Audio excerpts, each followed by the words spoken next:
Welcome everyone to lecture number 30 of GPU mode.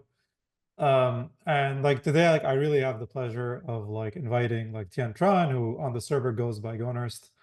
And Gonarst is one of my favorite people to watch out on the server because over the last few months I've been working on torchao. We have all sorts of low bit D types, and it's sort of very easy in low bit D types. I notice people sort of get into these arguments where they're like, oh, should I do in6 or in5? I don't know, and then they scratch their heads a bit. But what I like about Gonarst is he'll just go ahead and implement both and then see what's better. So he's very prolific. And so there's a lot of interesting content here that I'm excited about. So yeah, without further ado, Thien, thank you. Yeah, I'm very happy to be here today. So it's actually my first not physical, but real presence at a CUDA mode GPU mode talk because I'm based in Singapore. So most of the time all the talks will be 2 or 3 a.m. at my place. Yeah, so I can attend them. Yeah, so very happy to be here. So for today's talk, it's mainly we cover about how we can use quantization low bit in training. So it's not only for inference, but also how we can use these low bit D types for training purpose. So just a bit of a recap. So in the post-training quantization, so we have these are some of the very standard ways to do quantization. So you have weight only. So it means that you only quantize the weight.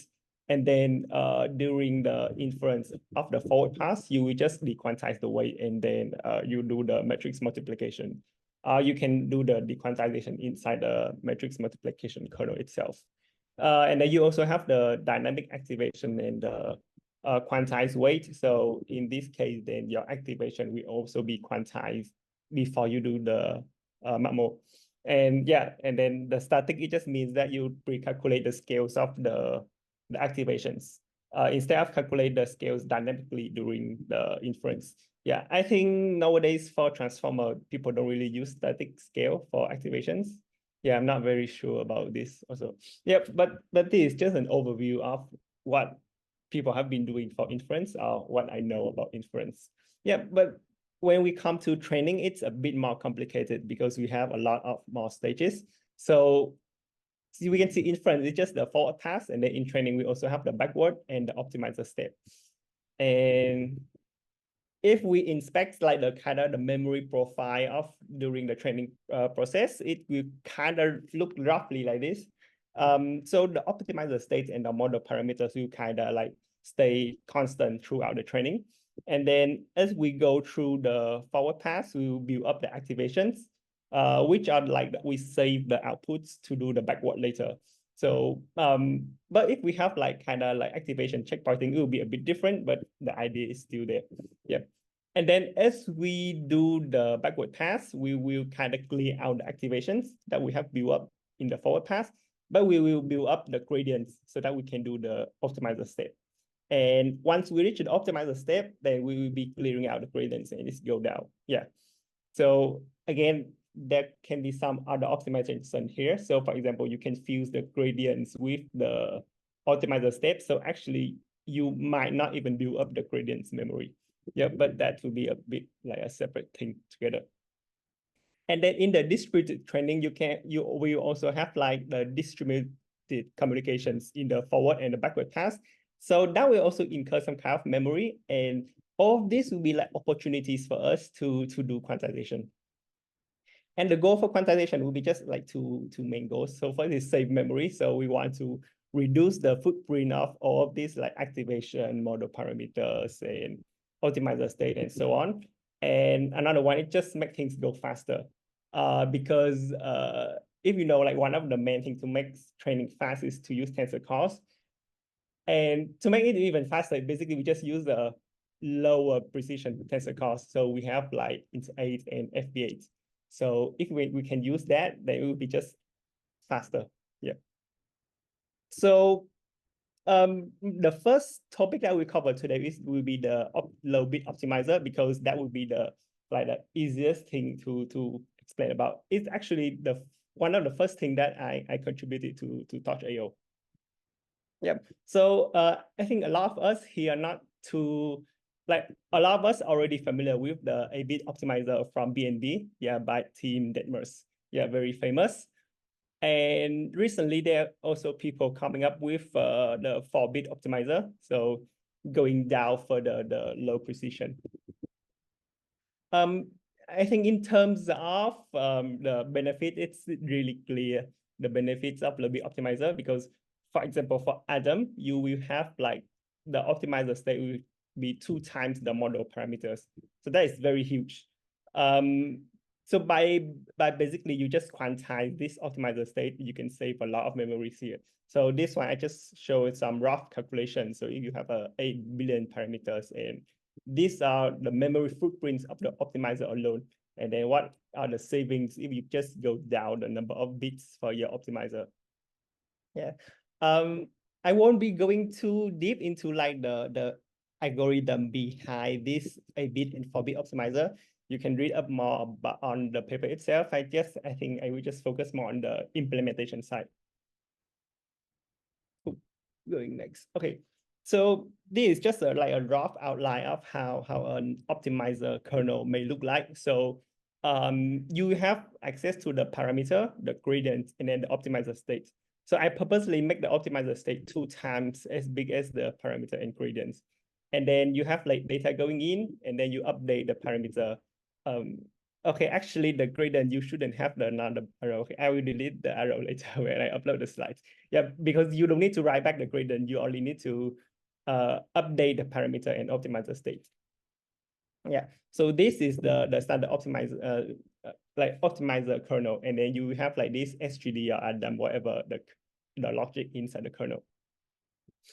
And then when we go to low-bit optimizers, when we quantize the optimizer state, the big idea is very simple. So basically, we want to dequantize the optimizer state when we go into the actual logic, and then we will quantize it back again when we update the optimizer state. The parameter and the gradient, it's still the same. The logic is still the same. We don't change anything.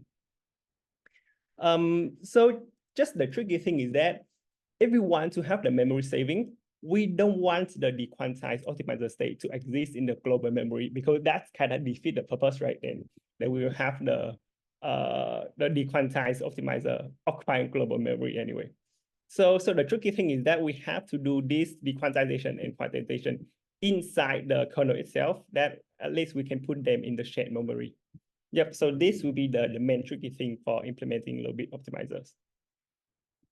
So Tian, sorry, I'm wondering, like, could you be able, like, here, like, when you say shared memory, do you mean like GPU shared memory, or like, Yes. because oh, I see, because like what you seem to imply was like more about like fusing the dequant with like an update. So I just like want to double check I understood. You meant shared memory, it sounds like. Yes. So it Okay. will be GPU shared memory. Yeah, so basically we don't want to write the quantized optimizer states into the global memory at any step of the logic. Got it. Okay. Yep. So yep. Oh yeah, and there also yeah. one more. Yes. One more question. Is it possible to do the dequantization and requantization even with the TMA, or is it like the limitation that with TMA it becomes very tricky? I don't know much about TMA, so I think I can't answer that. Okay. Yeah. Okay. So yeah. Also, one more point I want to point out is about the fused quantization, is that we must use the small group size or block size. In this case, depends on your terminologies. So usually for quantization, we do like scaling, right? So we calculate a scale for a group of elements and then we divide by that scaling, and then we write the scale separately. So that would be part of quantization. So if the block size or group size is too big, so for example, if we do tensor-wise scaling, then it means that once we calculate the new optimizer state inside this shared memory, right, we kind of have to do, like, we have to calculate the apps max, or we do a reduction over the whole tensor. And that is not really possible to do that without, like, you have to either writing the dequantized optimizer state to the global memory, or you have to like kind of recompute everything. You do it 2 times, so it's not really efficient. So one of the key things is that you have to use a small group size or block size for the quantization, Oops, sorry. Yeah, so that you can do everything inside a shared memory. Yep. So this is actually pointed out by the original 8-bit optimizer paper. Yep. So we can just briefly go through the actual implementation in the torchao. So we go here. Okay. So this is the, maybe I make it a little bit bigger. This is the actual source code. Okay.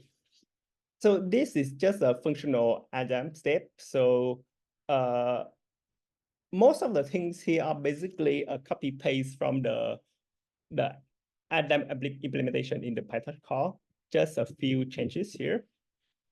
So the way I implement this is using tensor subclass so that it can be, I can use one logic for all of the low bit optimizers, but it's not really necessary.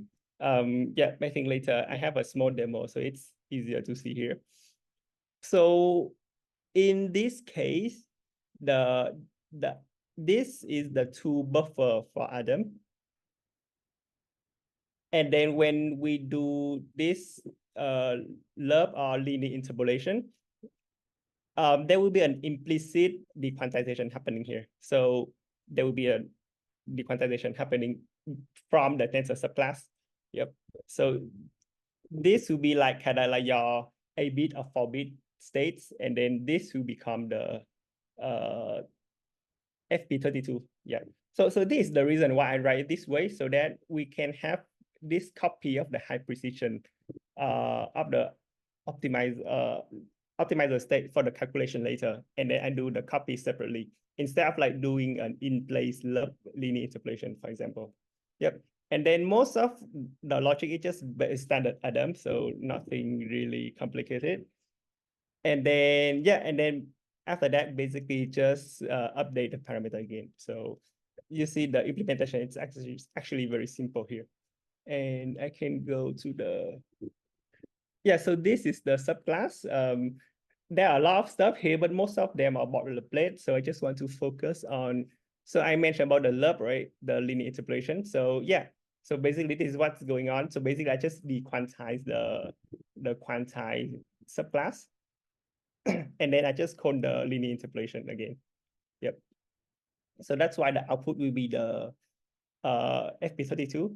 And then when I do the copy here, you see I do the copy. So this is the quantization going on. So I do the copy here, copy.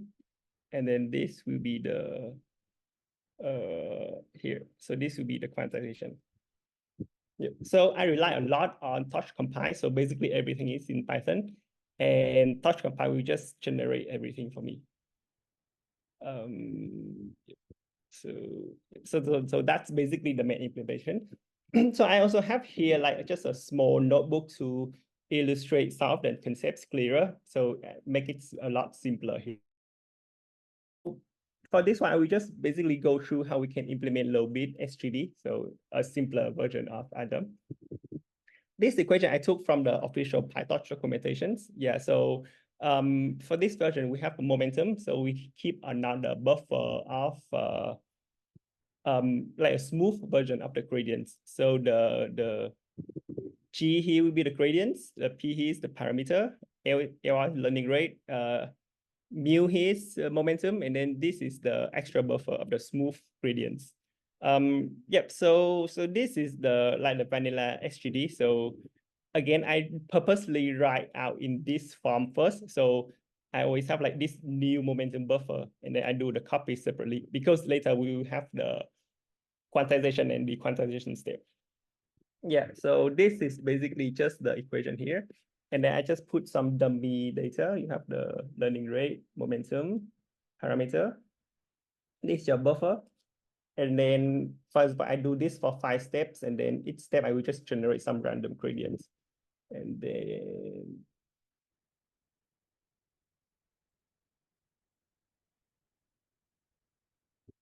oh, okay, take some time to connect to runtime.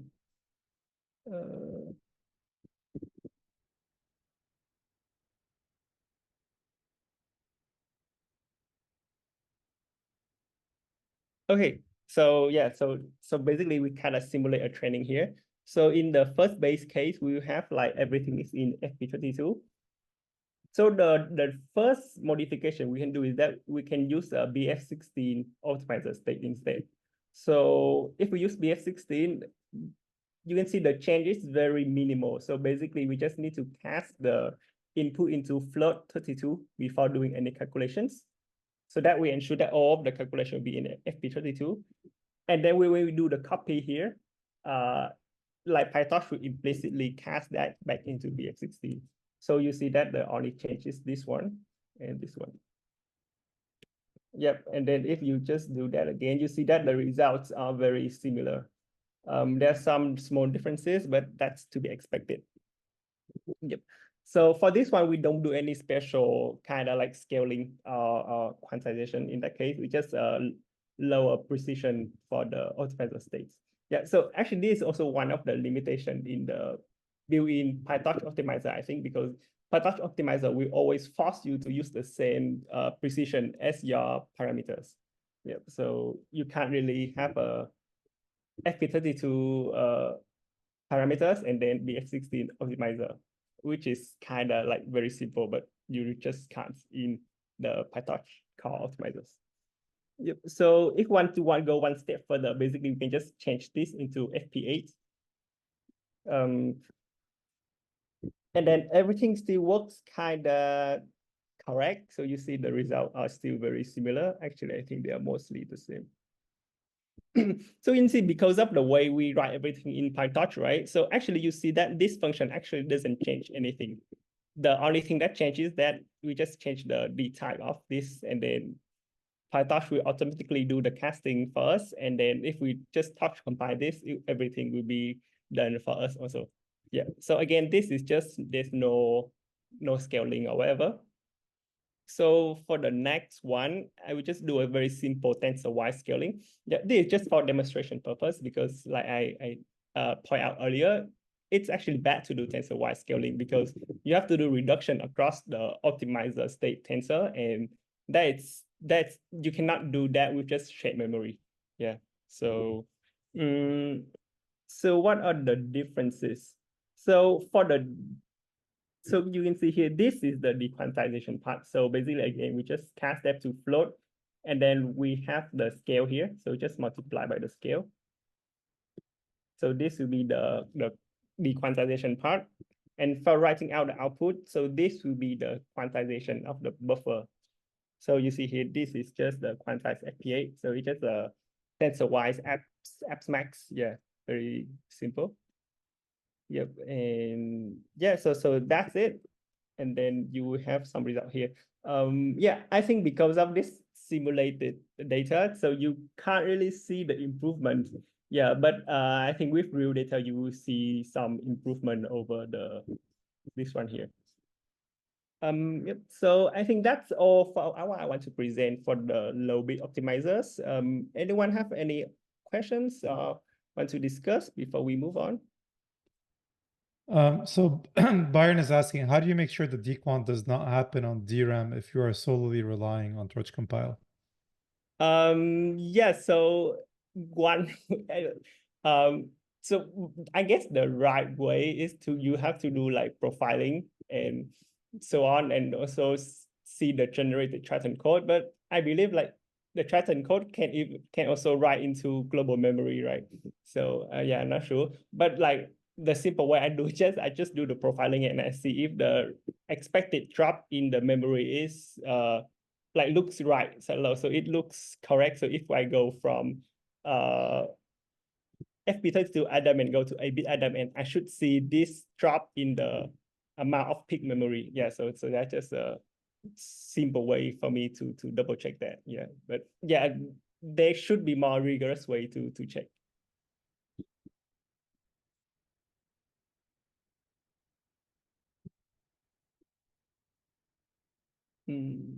Yeah, so for what it's worth, I think you mentioned the restriction around how, like in PyTorch, it restricts you to having the optimizer D type be the same as the param D type, and that's also true for the gradient D type. Like they all have to match.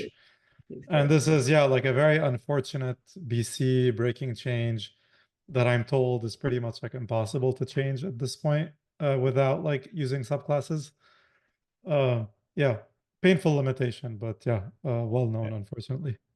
Yeah, I think that's also a reason. I think deep speed optimizer, they will keep the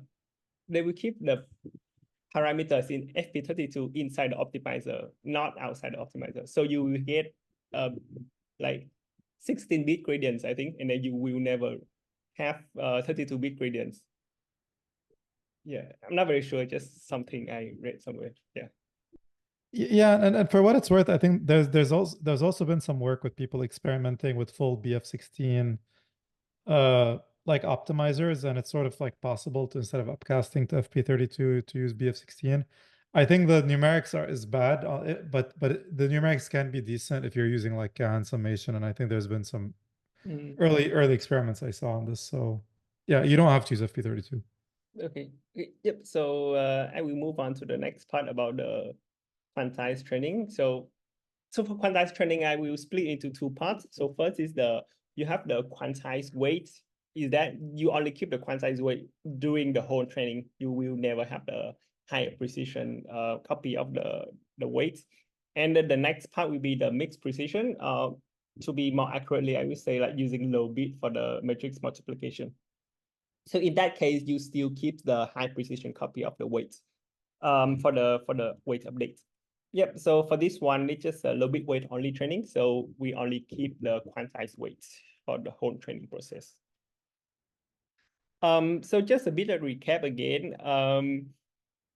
So some of the, like this kind of like the popular common training techniques that I've seen so far. So first one, you have the FP16 and BF16 mixed precision training. So this basically the standard right now. So people will keep a FP32 weight, and then we'll cast the weight into BF16 and activation also to FP16 or BF16 to use the tensors cost.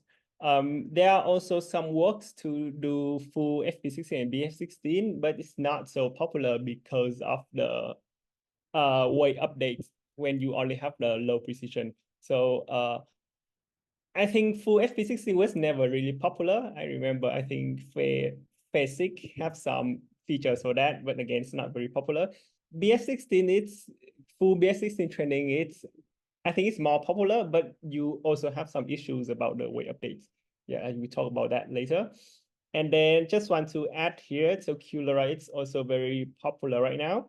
It also use only keep the quantized weight, but because we don't train the quantized weight here, there are not a lot of problems for QLoRa. Yeah, because we just train the adapters. Yeah, I think the diagram I took, they also say they use BF16 for this one. Yeah, so that might have some issues about the A and B if you only keep the BF16 for this A and B adapter weights. So the biggest problem if we only keep the low precision for weight update is the underflow when we do the weight updates here. So this is just like a basic or like SGD based equation, weight update equation. We look like this. So you have the next parameter will be equal to your current parameter, and then you minus this learning rate multiplied by whatever your optimizer will calculate for you. Yeah, so what happens is that what if this part here, the update part, it's become too small to represent in this low precision D type, then it will be lost, and then you will face stagnation problem, and then your weight will never be updated. So just give a very simple example is that if you use int8 and then you add a small number, right? You just keep becoming, you never gonna get any update for this one. So one simple solution for this is to do some stochastic routing. So to give a proper definition for stochastic routing, we can just say that when you given a number, you will route that number up with the probability of this or whatever. But I guess it's clearer if you see the diagram. So for example, you have these 2 points here. Those are the integer points. So you have the floor of x and then floor of x plus 1. And then you have something in between. So we normally, when we do calculation, we route it deterministically. So once we given a value, like for example, if you have a value here, so most likely that we route up we will route up because it's closer to the upper point. Yeah, but in stochastic routing, we will route it kind of like in a probabilistic way. So because for this point, it's closer to the routing up direction, there will be just a higher chance of routing up in that direction. And then that chance will be proportional to this. Okay, it will be inversely proportional to the distance to that point. So it means that it will be proportional to the other distance here. So that's why you see it will be routing up depending on this distance. I don't know if you can see my pointer, but yeah, you can see that in the visualization. So the benefit of stochastic routing is that first we can get away with the problem of the way update underflow. So for example, if you imagine in the network, you have a tensor of many parameters, right? You have like 100 millions or billions of parameters. Like we don't need all of the values to be route down. We can have some of them routing up, and that already move the weight in certain direction, and that would be kind of the correct direction or the trajectory of the weight update. So to make this whole concept easier to understand, I also prepare a short demo with the code here. Look at this ready. So in this first example, I will just using int8, and then I plus a small fraction. So in this case here, I have 10, and then I will plus, okay, actually I should play all the outputs before I run this, but never mind. So I have 10, and then I plus 0.2 for 100 times. So if we expect this to be correct, it will be 30, right? Because that would be like 10 plus this, whatever, and then you get 30. But because of the underflow, when you do this update here, you just stagnate at 10, so it never going up. So for the next step, what we can do is that we implement stochastic routing here for integer D type. So this is the definition of stochastic routing that I mentioned earlier. So this is just a way to implement it, very simple. So first we get a random number. So this random number will be from 0 to 1, and it's only bounded one side. Yeah. So if we just compare this number with this x minus x floor, so this is the fractional part of x, then there will be the probability that this random number is smaller than this value will be exactly this value, right? Yeah, because it's a uniformly distributed. So yeah, so basically this will express this expression. So there will be a probability of this, the fractional part of x, that we're gonna route up. Otherwise, we will route down. Okay, and we can do the same setup again, but now you see here, we will do the stochastic routing before we update back to x. So just to make everything more explicit, I can cast this to a floating point, fp32. So that we must make sure that the input to this will be float 32 before we do the routing, so that we can do the routing logic here. Yeah. So if we run again, so because of the random nature, right, it will not exactly be equal to 30. So if we run it again and again, it kind of like center around 30. So that's already good enough for machine learning training. Yep. Yep. Okay. Oh, and so that would be for the integer case. I also want to discuss also about the B float 16. So actually B float 16 also face this problem because B float 16 has very limited number of mantissa bits, or because it's fraction bits here, I guess. So for example, if I have a 200 here in B float 16 and I keep adding 1 for 100 times, you can see that it will stop at 256, because I think the next representable value in DF60 will be, I'm not sure, but we can try. 257. So 257 is not representable. So the next one will be 258. So we will never get over this 256 here. So actually, we can also do stochastic routing for BF16. It's a bit more complicated, but not so complicated because one nice thing about BF16 is that it have the same exponent bits as FP32. So it only have like basically from FP32 go down to BF16, you only need to truncate the 16 bits here. And because of this truncation, right, we can treat the whole matrix bits just like integers. Yeah, so basically that's what I does here. So what's I'm doing here? So again, so because we're doing bit manipulation, so X here will be X is FP32. So we pass to in 32 to do bit manipulation. Bit manipulation. Yep.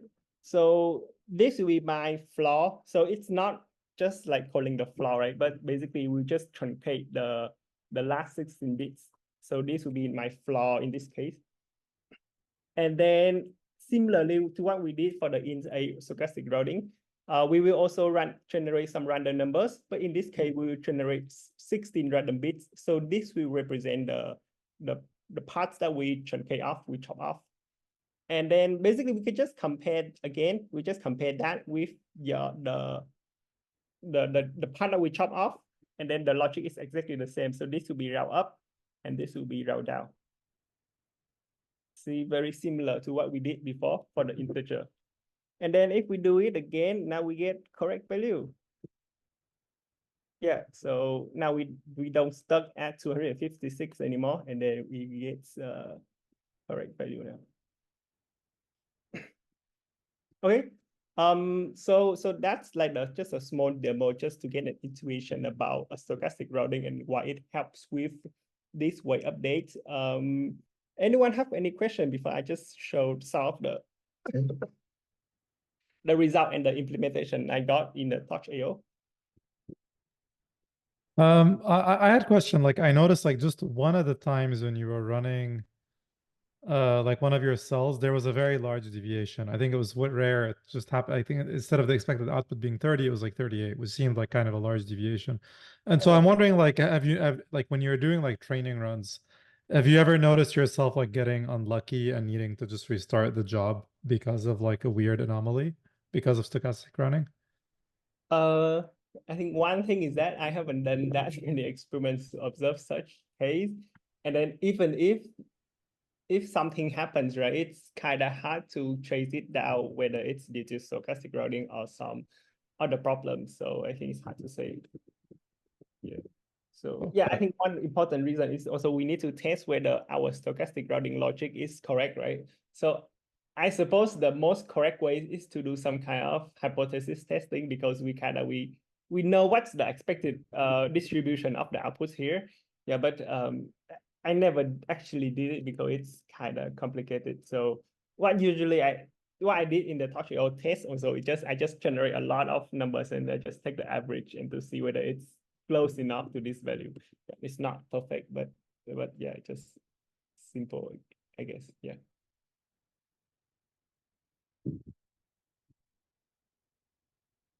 Okay. Okay, I guess we can move on. So I can show some of the results that I did when I opened the pull request. I think there's some. Oh, yeah, I see a question by Muhtasham. So for FP8 native training, what's an acceptable R toll if stochastic rounding is applied?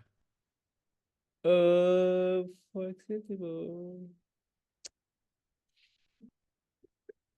For this, what for the R toll, which comparison are you talking about? Because not very clear from your question. Because okay, so for now, stochastic routing, it's only done for the way update, so it's done in the optimizer. Yeah, so It's okay. Maybe we give Muhtasham a chance to type some more. We'll get back to the question later. Oh, he's saying two original tensor if downcast the tensors. because of the stochastic nature, right? So I guess we don't really have a like a auto in this case because everything is probabilistic. There are probably some upper bound and lower bound because we are bounded by the rounding up and round down, right? Yeah, but the point is that we just want on average it will be accurate results. Yeah, so I hope Cool. I answer your question. I think so, yeah. Maybe we can move on. Okay. Yep. So yeah, I can show some of the results that I got for this on the PR, this one. So okay, where is this? Okay, so this is just a dumb training, LLM pre-training on the tiny story. So it's kind of like a toy data set. So you can see here.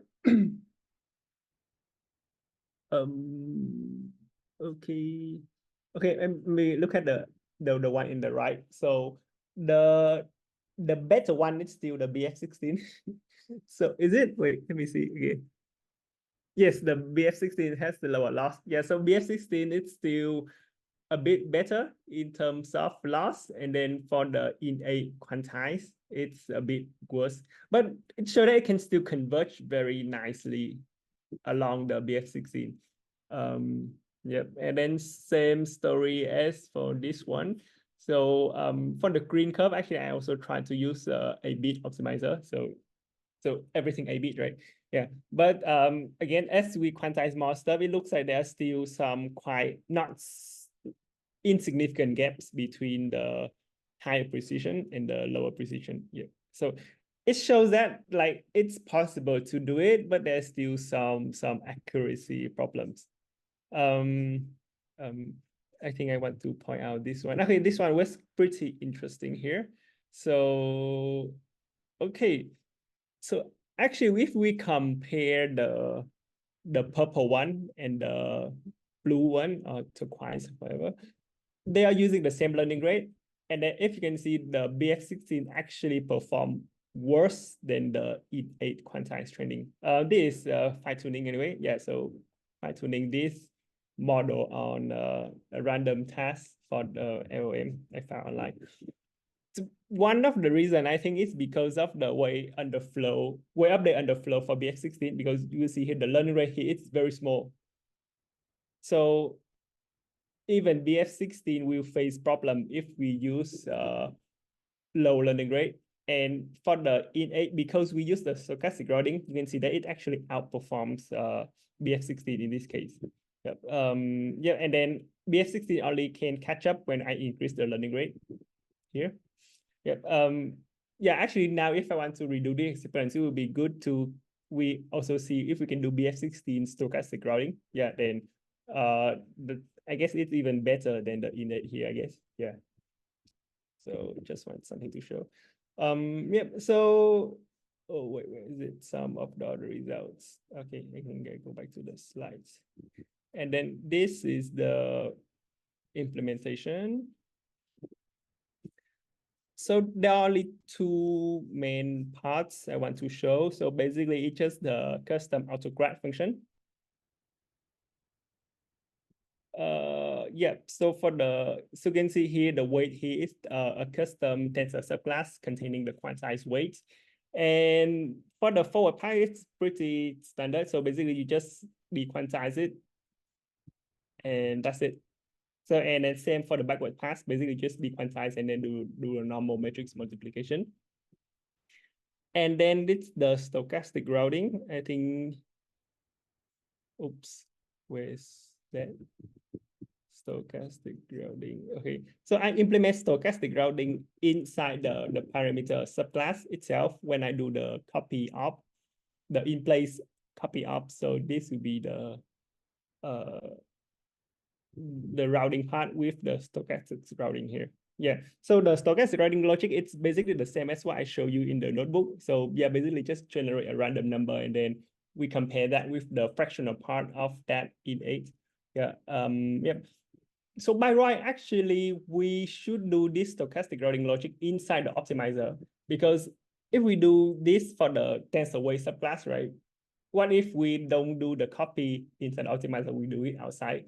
It can lead to unexpected result, right? We don't expect the copy will always be stochastic route. Yeah, but so that I can reuse my other optimizer, right? Then I just implement it this way. So if we can see, where is it? Yeah. So yeah, actually for all of the experiment, I reuse the optimizer here using touch compile. So this will be the thing that happening for the weight quantized update. So this will call the tensor subclass of the weight update, and this will perform stochastic routing for, in the case that I'm using the quantized weight for this specific tensor subclass. Yep. So not a really perfect solution, but it gets the job done for now, I guess. Yep. Okay. Anyone have question about just the implementations wise or the results?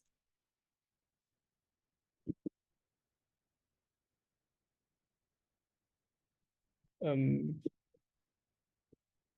I see something in the chat. Do the result plot use row-wise? Yes, so for all of this, I'm using row-wise quantization for innate. I guess why would be, yeah. Obvious one. Yeah, I think it's just simple to do that for me. Yeah, there's nothing prevent me or others to implement group-wise quantization for this. Yep. Yeah, basically you can even do NF4 or whatever quantization you want, because the only thing you need to add is just the stochastic routing logic. Yeah, and then because you for this part we don't use the innate tensor cores yet, so yeah, everything is just you still dequantize and do the MAMO. So yeah, basically you can use any quantization weights for this purpose. Yeah. So the idea is just to use stochastic routing in the weight update. That's all.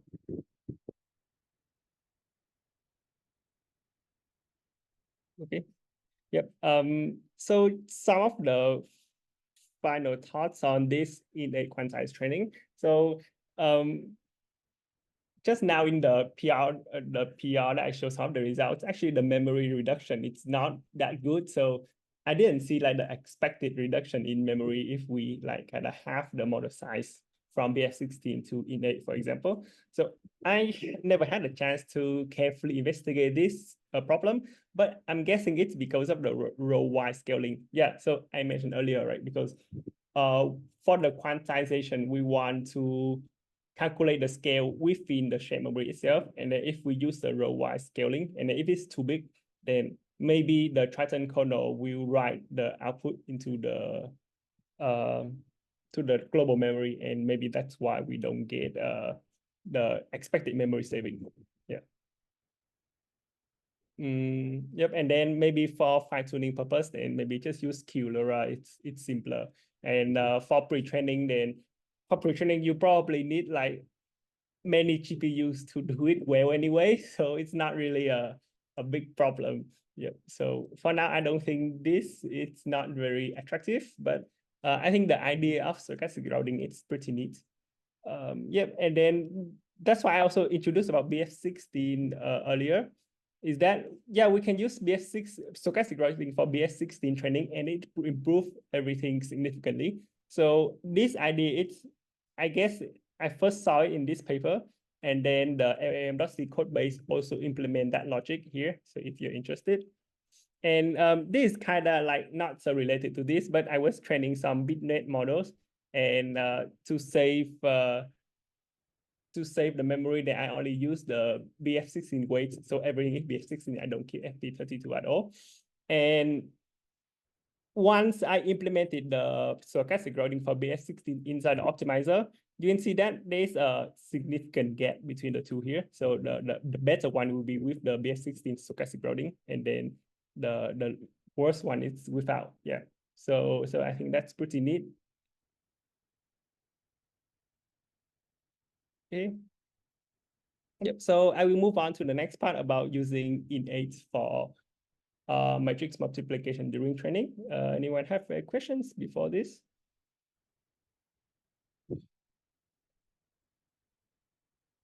Okay, then I will just move on.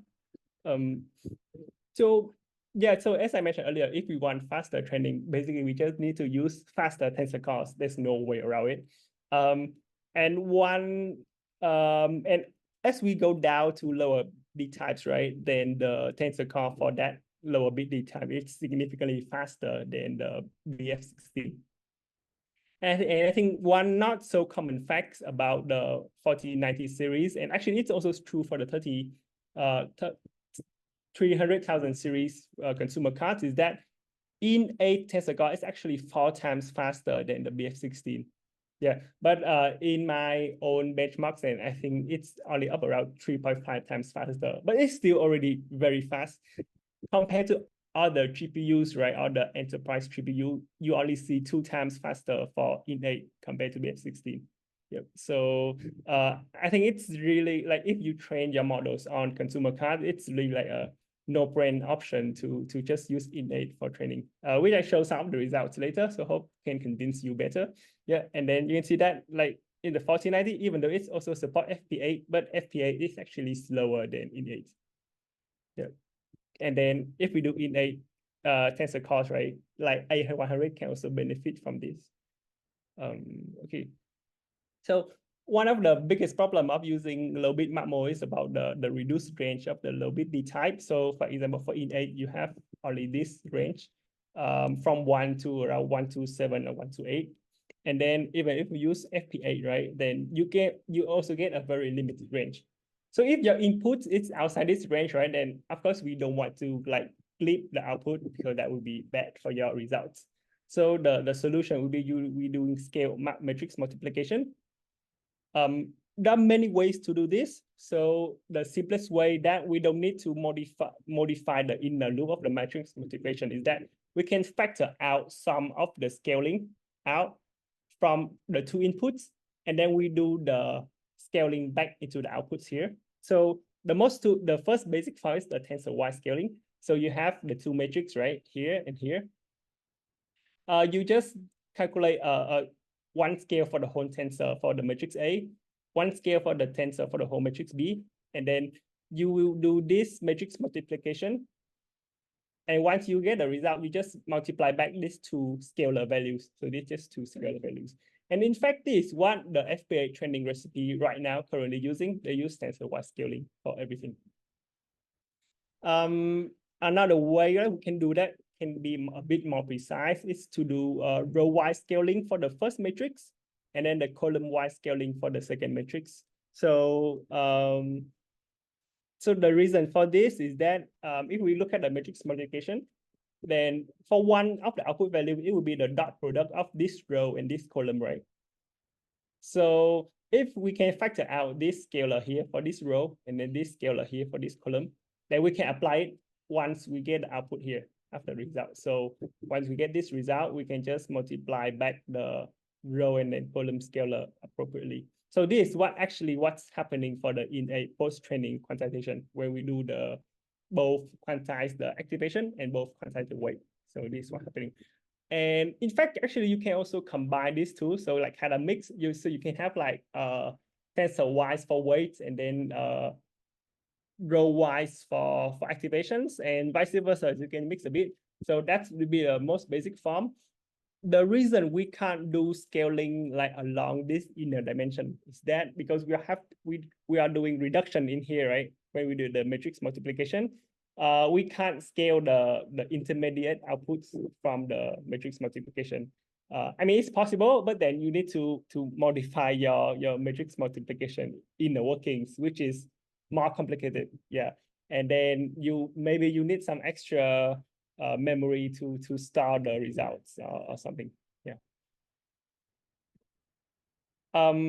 So to recap about this mixed precision training, so the FP16 and BF16 is kind of the standard way. And then if we look into the detail, what kind of the scaling strategy that they use. So the original FP16, they actually have scaling. They call it loss scaling. So do we scale the loss so that the gradients will not underflow, I think. Yeah, in the backward pass. Yeah, so it's a bit different from the scale matrix multiplication that I just discussed in the previous slide, but in a way, it's still kind of a scaling solution to deal with this lower precision. And BF16, usually we don't do any scaling. And then the current FP8 recipes, we do the tensor-wise scaling for both A and B matrix. So I put A and B here instead of weight and activations, is that there's also the backward pass. And we will also want to use low bit matrix multiplication for backward pass. So that's why to make it a bit more general, I just say A and B. Yeah.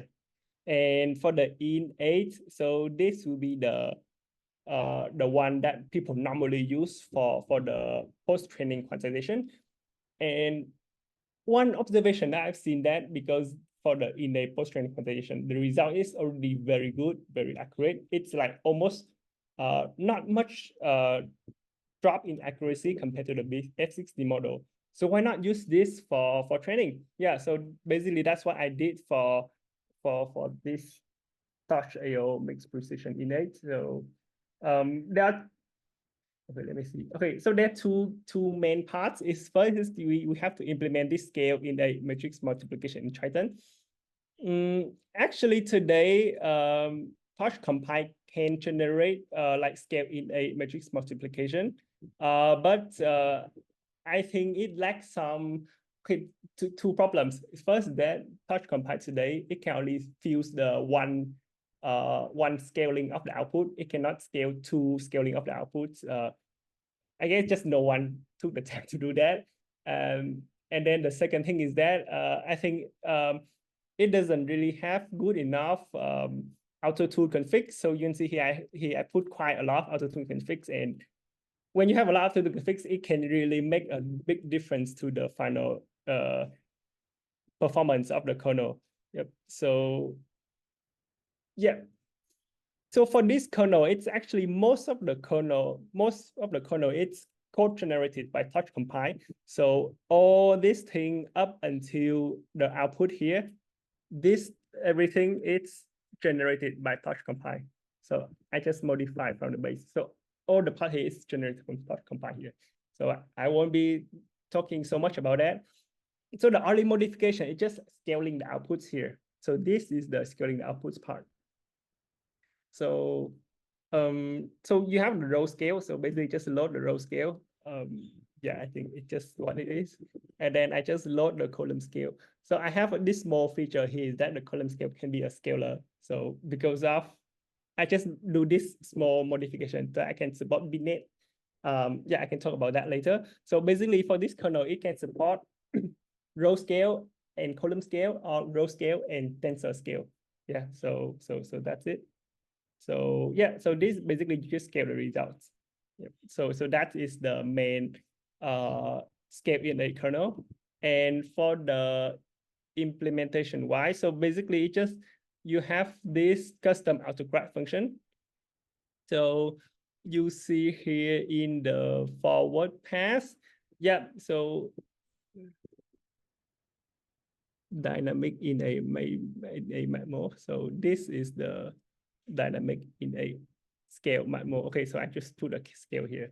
However, so yeah, you can see here basically I quantize A, I quantize B, and then I call this the custom Triton kernel.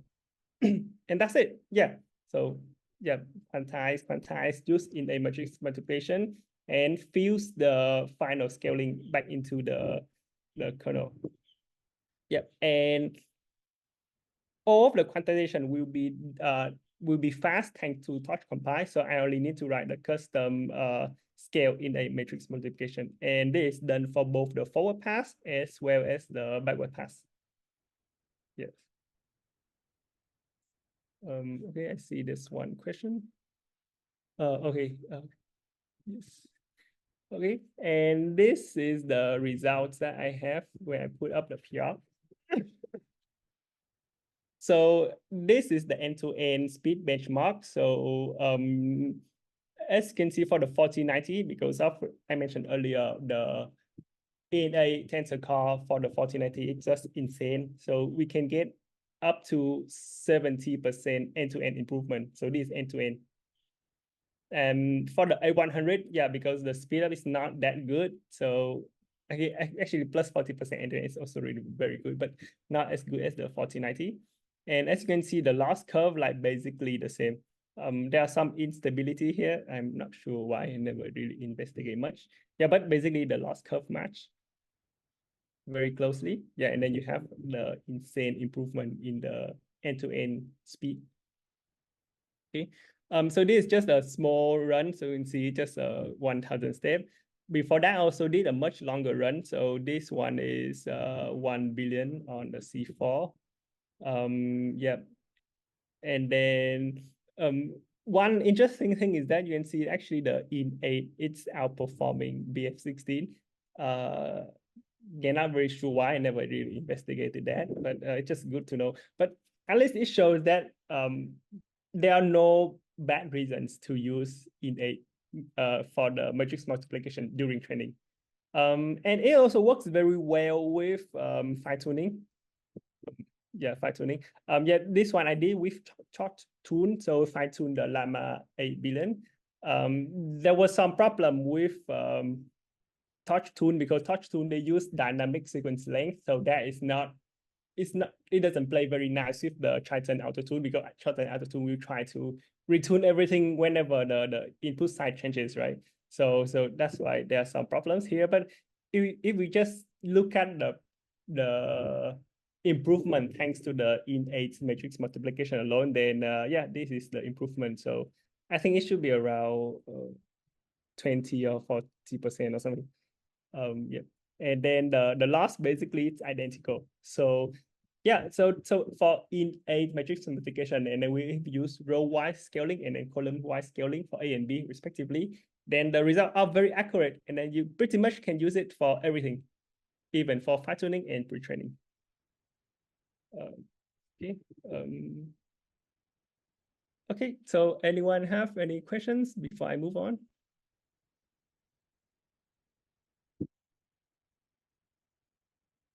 So I guess like regarding the torch compile output, it sounded like you sort of like manually fused the epilogue with the scaling, which is kind of like interesting. Do you remember what torch compile generated for this? Did it just like create a second kernel that like looked like the code that you had after line 115? Which one? Which line after which line? So yeah, you mentioned basically 115 and below is what you wrote, and Yes, this what's one above is yeah. So like when you tried to just fully generate like basically column wise, sorry, row wise versus column wise AB as like a single fused kernel, it just didn't work, and it generated two kernels instead, one for the matmul and one for the one for the So scaling. it will just fuse one multiplication. So let me see. So for example, if I write like this, right? So this is how I make touch compile to generate this fuse kernel. So if I write like this, it will just make this thing here one kernel. Oh, I see. Yeah, and then the rest like this, the other one, I guess it will fuse with other thing behind. But from my benchmark, it's much slower. Yeah. Interesting. Okay, thank you.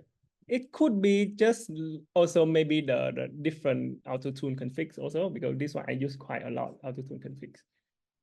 Yeah. Yeah, like the ones for torch compile are tuned for A100 and above, unfortunately, but yeah, makes sense. Okay. Yeah. I think also one limitation for touch compile today, it's kind of a lot of stuff is kind of manually templated. So if there's a use case for this, then there will be a template for that. But if it's slightly different, it's not really composable very well in this sense, in this particular case. Yeah, I hope you get what I mean. Okay. So for this result, it's mainly about using in a matmul, right? So basically we can also compose that with other techniques. So you can also compose with the innate quantized with the innate matmul, because we already have the innate weight for the quantized part, right? Oh, let's see. For BTQ, smoothing, do you see? I have to do smooth part. Do you see a latch? Do you see a latch crop in latch? I don't have much experience because I don't try the big model a lot. But if I remember correctly, the larger model should be easier to quantize compared to smaller ones. Yeah, not the other way around, I think. Yeah, people with more experience can correct me. Yeah, but that's my impression. It's more that like the problem for larger models is that like you're also very likely to see like anomalies in your data.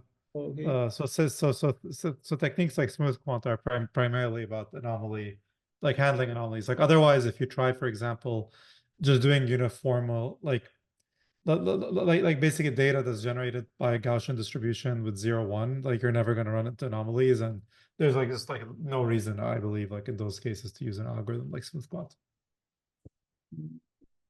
Yeah, I think I saw on X or Twitter, people like there are people who use smooth quant for the FPA training. Yeah, so I think it can also helps in this case, but I haven't experimented with that, so I'm not very sure. Yeah, but I think smooth quant can help. Yeah. Okay, so going back to this one, yeah. So yeah, because in the if we use in the quantized weights and then we want to use in a MATMO, it's like most you think that most of the ingredients are already there.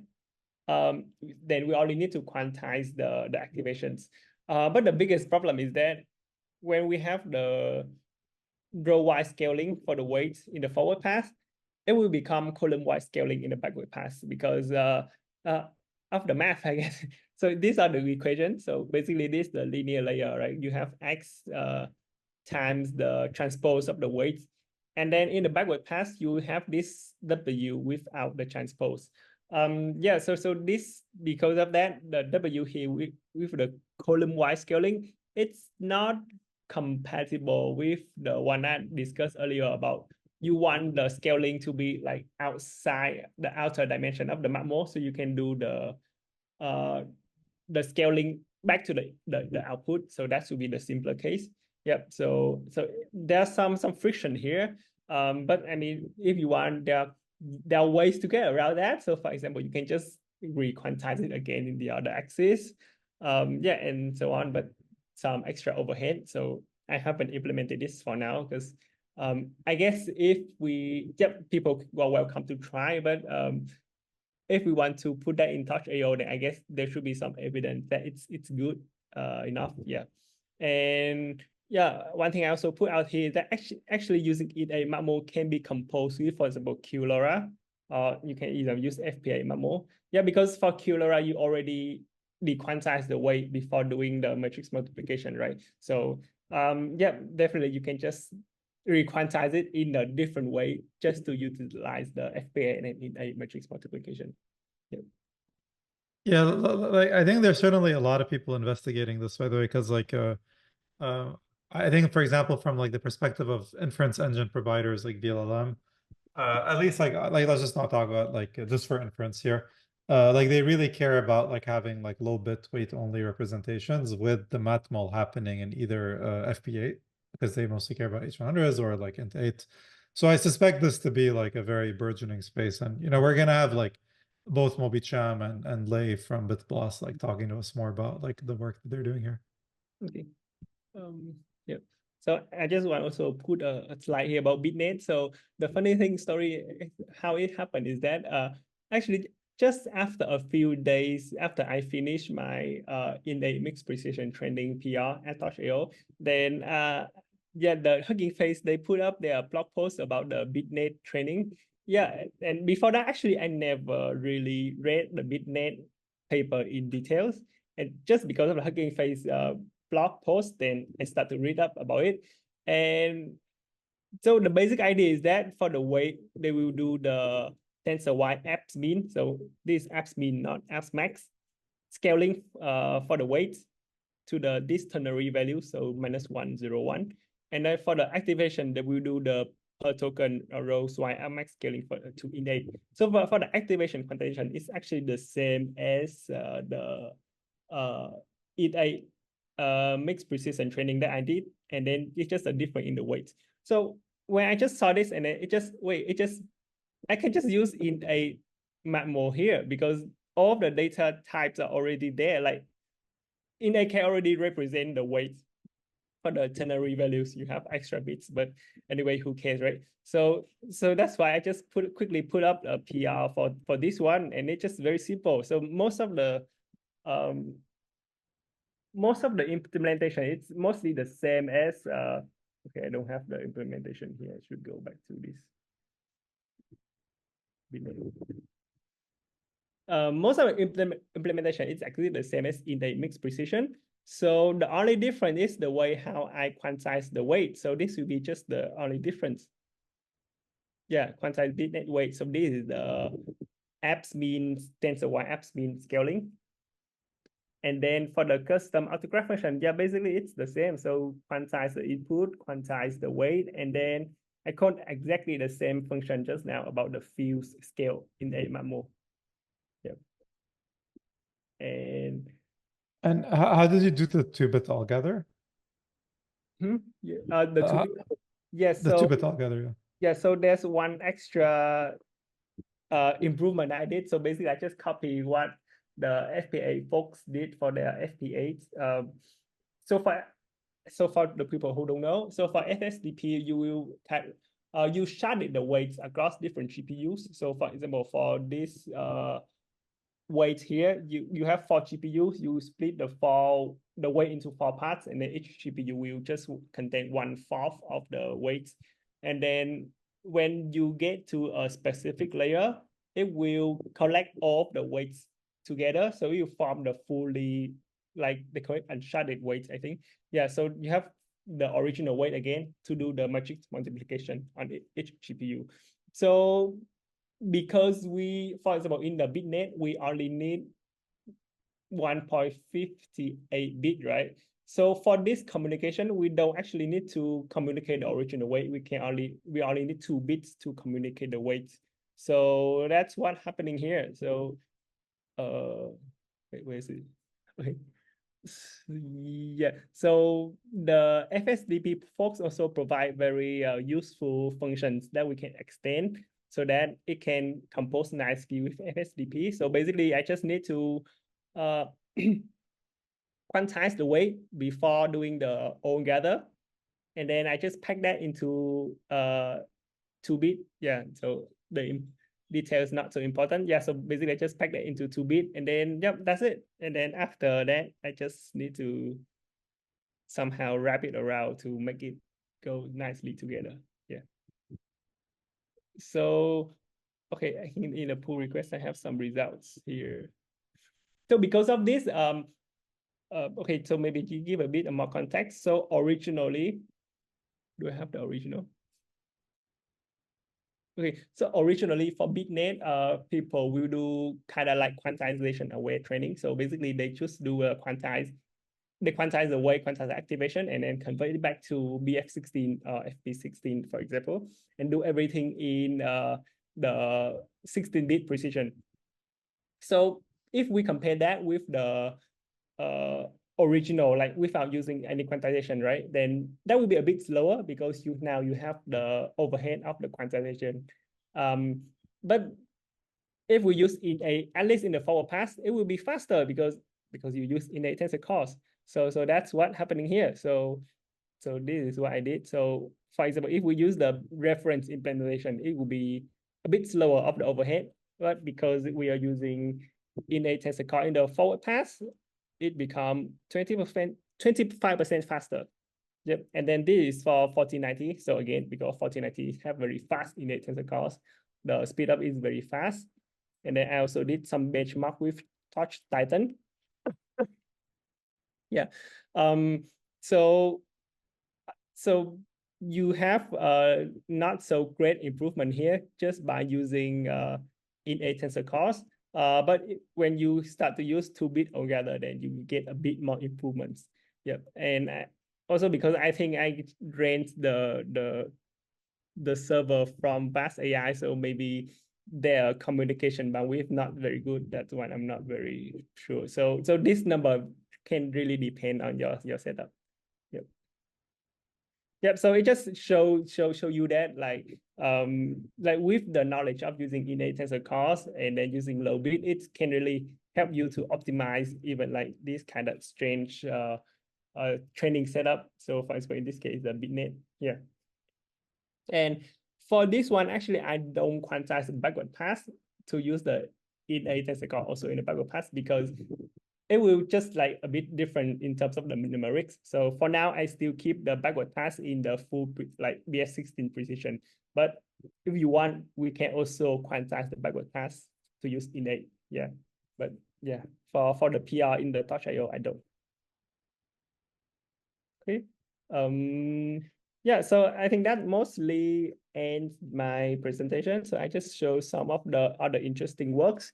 So the first two papers are actually coming from Google, and I think Google really laid the foundation for kind of like this kind of using extremely low bits for training.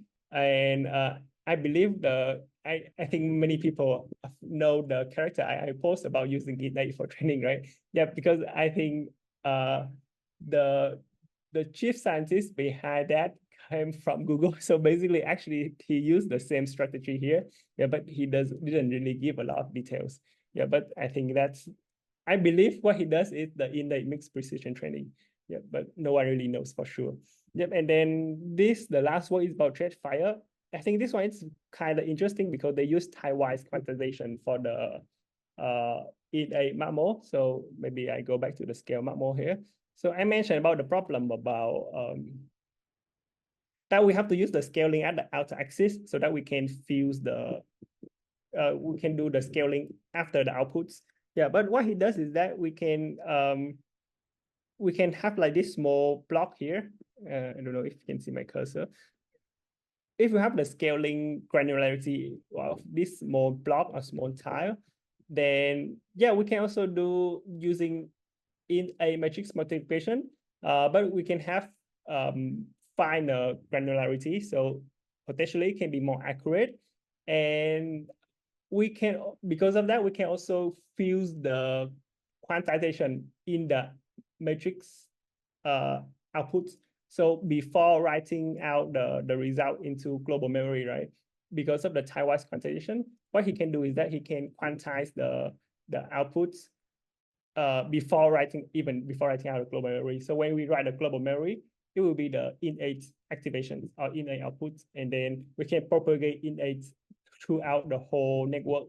So I think that's pretty neat. Yeah, but I intend to implement that in torchao, but never had the time for now. But something maybe I can try to do next. If anyone interested, yeah, we can also do it together. Yeah, and then because of that, because all the activation are in innate now, then they will also have layer norm in innate and activation in innate. Yeah.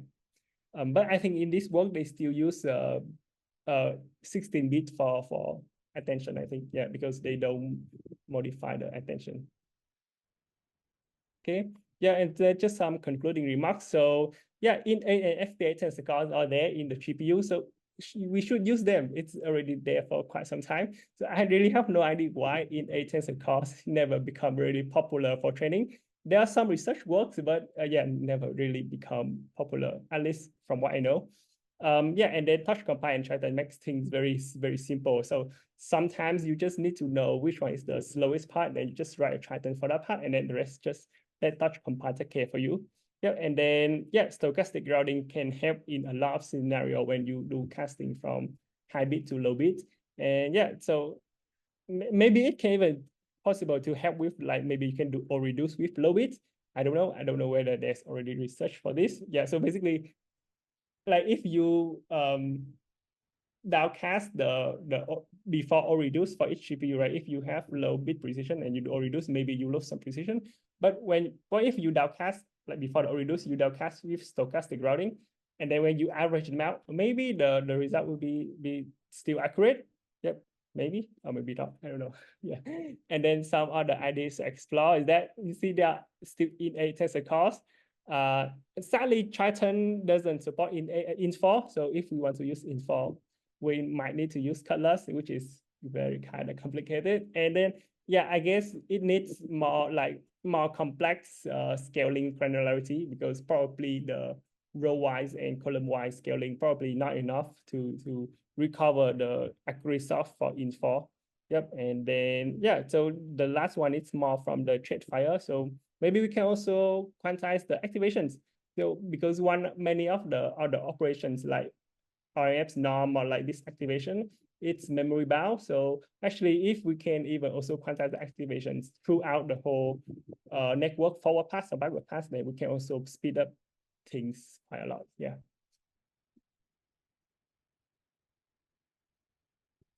Okay, so maybe now I just answer some of the questions. So that was the Taiwanese quantization that you compare to the rollers. What do you mean by your question? Yeah, I guess I don't show the visualization here, but I think it's clearer if you just go and read the paper. They will show it more clearly than what I can explain right now. Yeah, because I don't have the visualization.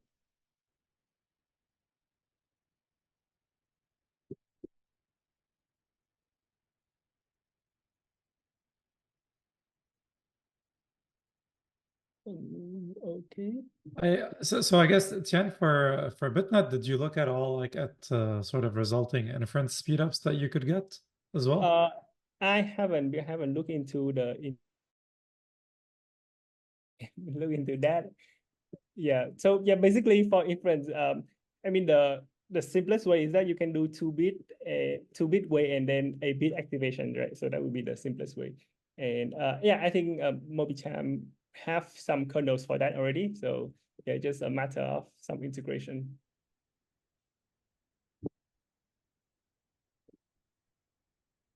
All right. Any other questions to Tian, folks? All right. I don't see anything, but regardless, like Tian is extremely active on the server. So if you ask a question, he'll more likely than not see it. Thank you, Tian. This is a fantastic talk.